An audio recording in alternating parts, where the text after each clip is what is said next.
ಪ್ರದೇಶ ಕಾಂಗ್ರೆಸ್ ಸಮಿತಿಯ ಅಧ್ಯಕ್ಷರಾದಂತ ಶ್ರೀ ಡಿ.ಕೆ. ಶಿವಕುಮಾರ್ ಅವರೇ, ಪ್ರದೇಶ ಕಾಂಗ್ರೆಸ್ ಸಮಿತಿಯ ಕಾರ್ಮಿಕ ವಿಭಾಗದ ಅಧ್ಯಕ್ಷರಾದಂತ ಶ್ರೀ ಪುಟ್ಟಸ್ವಾಮಿ ಗೌಡ ಅವರೇ,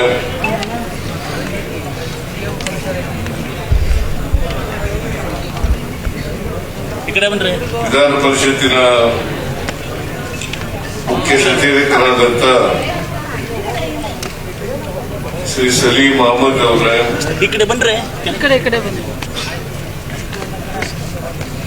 ರಾಜ್ಯಸಭಾ ಸದಸ್ಯರು,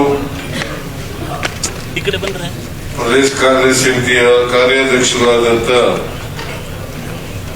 ಶ್ರೀ ಕೆ.ಸಿ. ಚಂದ್ರಶೇಖರ್ ಅವರೇ,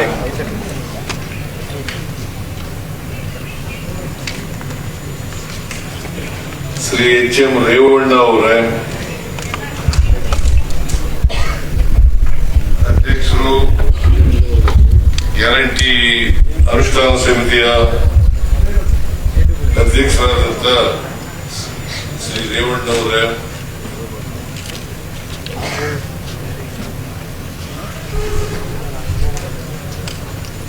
ಮಾಜಿ ಮೇಲ್ಮನೆಯ ಸದಸ್ಯರಾದಂತ ನಾರಾಯಣ ಸ್ವಾಮಿ ಅವರೇ,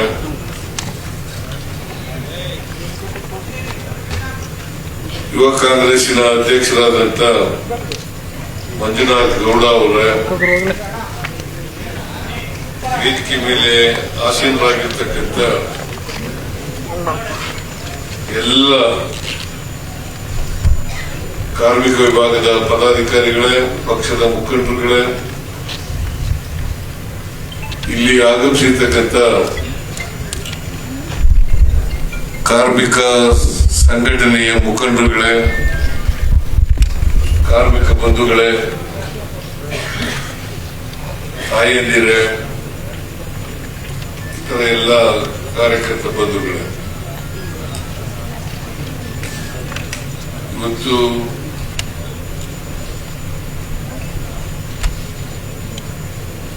ವಿಶ್ವ ಕಾರ್ಮಿಕ ದಿನಾಚರಣೆಯನ್ನು ಆಚರಣೆ ಮಾಡ್ತಾ ಇದ್ದೀವಿ.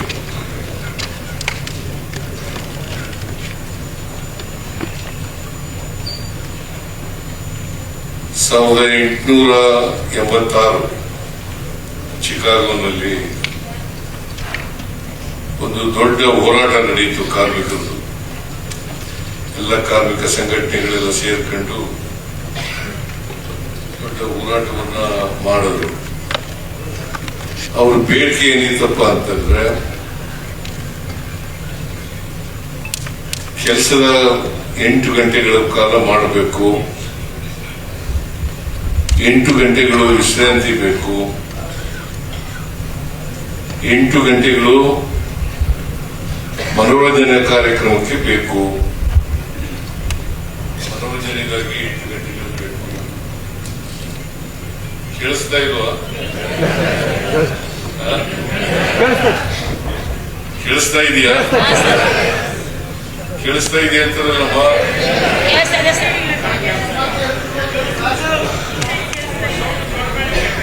8 ಗಂಟೆಗಳು ಕೆಲಸದ ವೇಳೆ,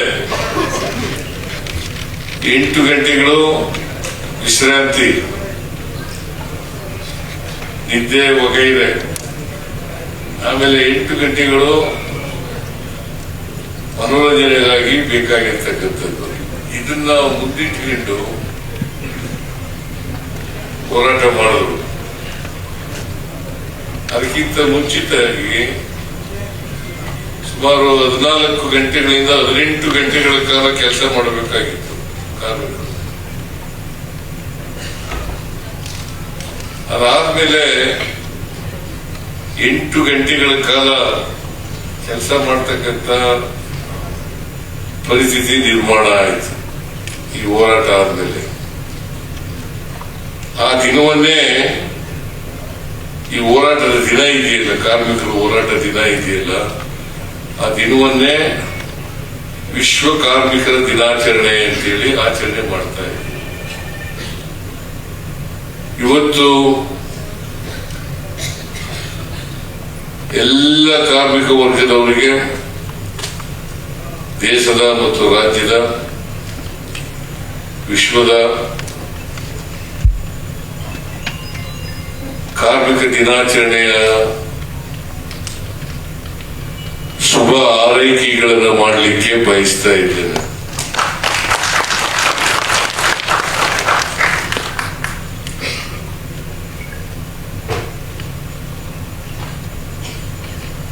ಅದಕ್ಕೆ ಬಸವಣ್ಣವರು ಒಂದು ಮಾತನ್ನ ಹೇಳಿದ್ರು, ಕಾಯಕವೇ ಕೈಲಾಸ. ಕಾಯಕವೇ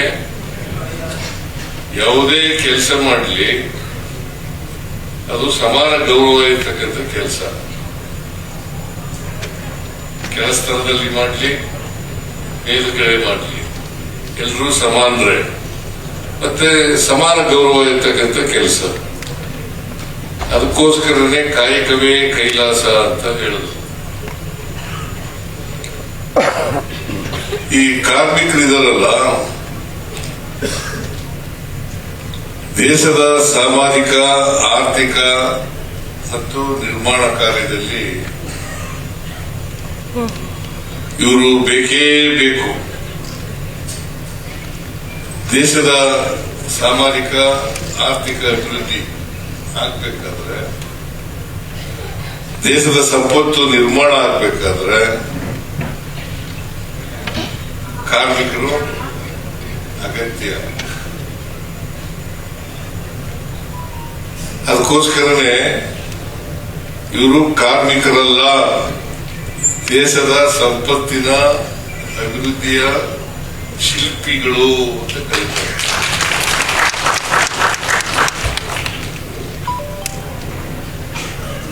ನಮ್ಮ ದೇಶದಲ್ಲಿ, ನಾಡಿನಲ್ಲಿ ಸುಮಾರು 75ಕ್ಕಿಂತ ಹೆಚ್ಚು ಅಸಂಘಟಿತ ಕಾರ್ಮಿಕರೇ ಇದ್ದಾರೆ.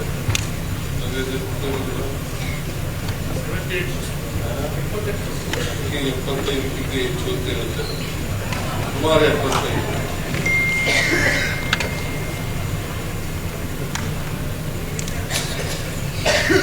ಅಸಂಘಟಿತ ಕಾರ್ಮಿಕರಿದ್ದಾರೆ, ಸಂಘಟಿತ ಕಾರ್ಮಿಕರಿದ್ದಾರೆ.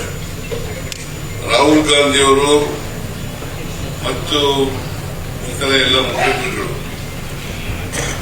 ಕೇಂದ್ರ ಸರ್ಕಾರ ಕಾರ್ಮಿಕರ ವಿರೋಧಿ, ಕಾರ್ಮಿಕರ ವಿರೋಧಿ. ಮತ್ತೆ ಕೇಂದ್ರ ಸರ್ಕಾರ ಯಾರ ಪರವಾಗಿದೆಯಪ್ಪ ಅಂತಂದ್ರೆ ಕಾರ್ಪೊರೇಟ್ ಸಂಸ್ಥೆಗಳ ಪರವಾಗಿದೆ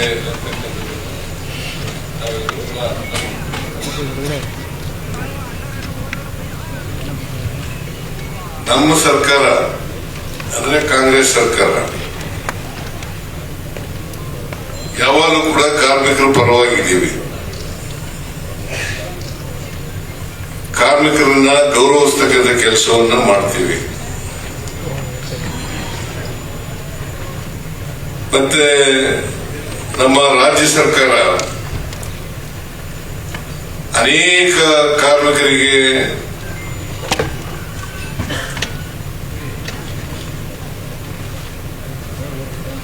ಸಹಾಯವನ್ನ ಮಾಡತಕ್ಕಂಥ ಕೆಲಸವನ್ನ ಮಾಡ್ತಾ ಇದ್ದೀವಿ. ಈಗಲೂ ಮಾಡ್ತೀವಿ, ಮುಂದಿನೂ ಕೂಡ ಮಾಡ್ತೇವೆ ಅಂತಕ್ಕಂಥ ಮಾತುಗಳನ್ನ ಈ ಸಂದರ್ಭದಲ್ಲಿ ಹೇಳಲಿಕ್ಕೆ ಬಯಸ್ತಾ ಇದ್ದೇನೆ.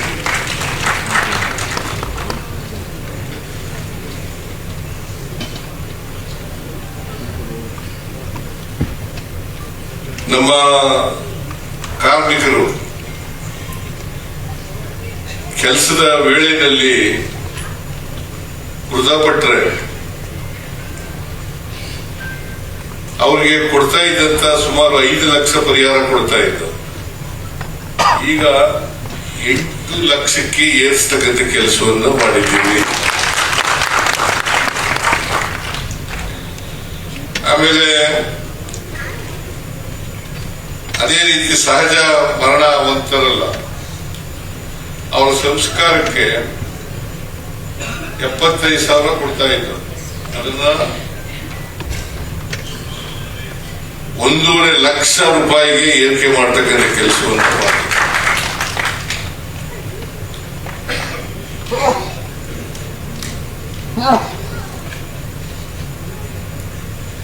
ಸೊ ಹೀಗೆ ರಾಹುಲ್ ಗಾಂಧಿಯವರು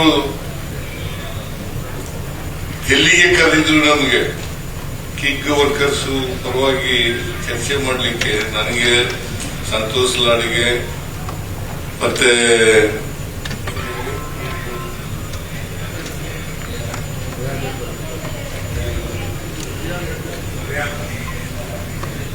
ಪ್ರಿಯಾಂಕ್ ಖರ್ಗೆ ಇವರು ಬಂದಿದ್ರು. ಚರ್ಚೆ ಮಾಡಿ ಅವರಿಗೆ ಸಹಾಯ ಮಾಡ್ತಕ್ಕಂಥ ಕೆಲಸವನ್ನ ರಾಹುಲ್ ಗಾಂಧಿ ಅವರು ಮಾಡಿದ್ರು ಅಂತಕ್ಕಂಥದನ್ನ ಮರೀಲಿಕ್ಕೆ ಸಾಧ್ಯ ಆಗಲ್ಲ.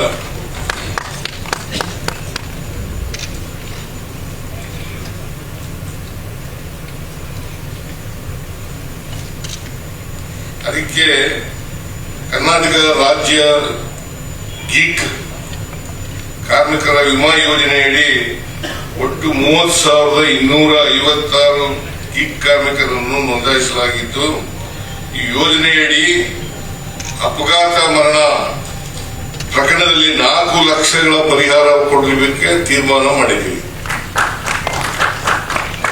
4 ಲಕ್ಷ. ಈಗಾಗಲೇ 5 ಪ್ರಕರಣಗಳಲ್ಲಿ ಈ ತರ ಪರಿಹಾರವನ್ನು ಕೊಟ್ಟಿದ್ದೀವಿ ಅಂತಕ್ಕಂಥ ಮಾತುಗಳನ್ನ ಹೇಳಲಿಕ್ಕೆ ಬಯಸ್ತಾ ಇದ್ದೇನೆ. ಸೊ ಅದರಿಂದ ನಮ್ಮ ಸರ್ಕಾರ ಇದೆಯಲ್ಲ, ಕಾರ್ಮಿಕರ ಪರವಾಗಿರೋದು, ಕಾರ್ಮಿಕರ ಮಕ್ಕಳಿಗೆ ವಸತಿ ಶಾಲೆಗಳನ್ನ ತೆಗೀತಕ್ಕಂಥ ಕೆಲಸವನ್ನು ಮಾಡೋದು. 104 ವಸತಿ ಶಾಲೆಗಳನ್ನ ತೆಗೆದಿದ್ದೇವೆ.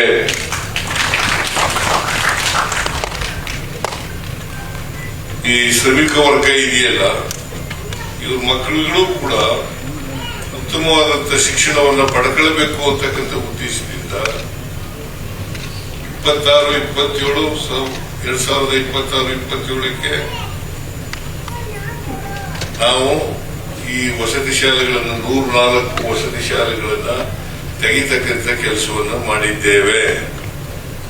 ಕಳೆದ ವರ್ಷ ಮತ್ತೆ ಈ ವರ್ಷ 2 ವರ್ಷನೂ ಕೂಡ ವಸತಿ ಶಾಲೆಗಳನ್ನ ಮಾಡ್ತಾ ಇದ್ದಾರೆ. ಉದ್ದೇಶ ಏನಪ್ಪಾ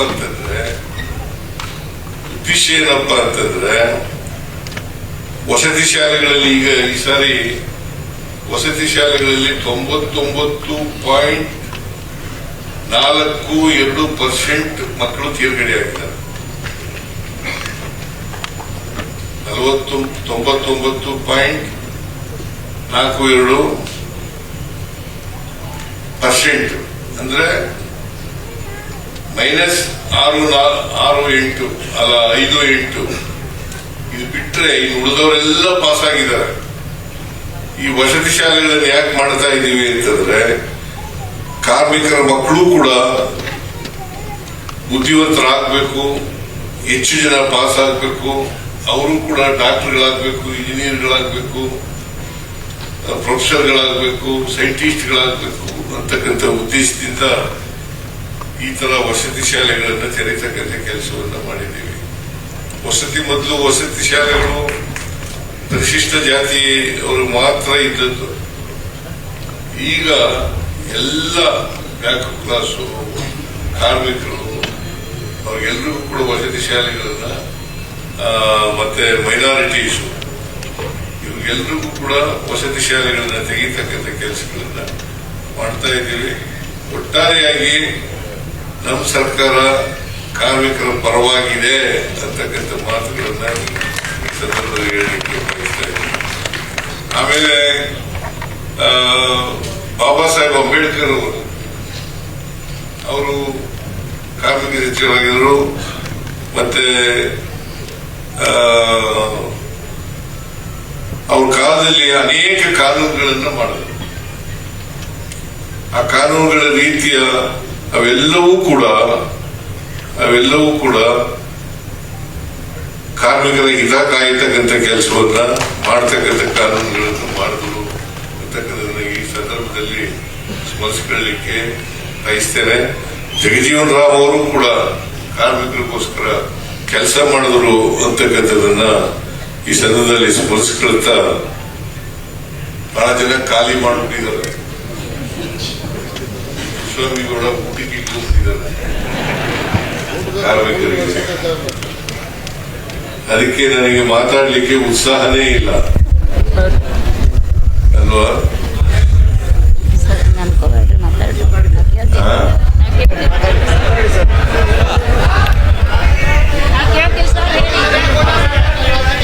2 ಗಂಟೆ ಆಗೋಗ್ಬಿಟ್ಟದೆ. ಒಂದು ಮಾತನ್ನ ಈ ಸಂದರ್ಭದಲ್ಲಿ ಹೇಳಲಿಕ್ಕೆ ಬಯಸ್ತೇನೆ. ಕಾರ್ಮಿಕರ ಜೊತೆ ನಾವಿದ್ದೇವೆ, ನಮ್ಮ ಸರ್ಕಾರ ಇದೆ, ಕಾಂಗ್ರೆಸ್ ಪಕ್ಷ ಇದೆ ಅಂತಕ್ಕಂಥದನ್ನ ಹೇಳಲಿಕ್ಕೆ ಬಯಸ್ತೇನೆ. ಇವತ್ತು ಮಕ್ಕಳಿಗೆ ಸನ್ಮಾನ ಮಾಡ್ತಕ್ಕಂಥ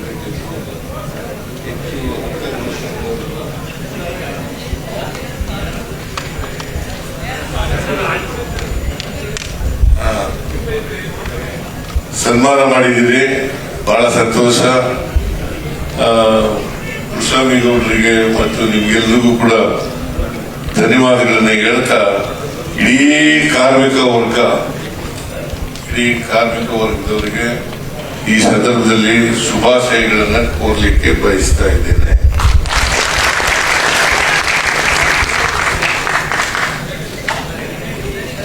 ನಿಮ್ಮೆಲ್ಲರಿಗೂ ನಮಸ್ಕಾರ. ಜೈ ಹಿಂದ್, ಜೈ ಕರ್ನಾಟಕ.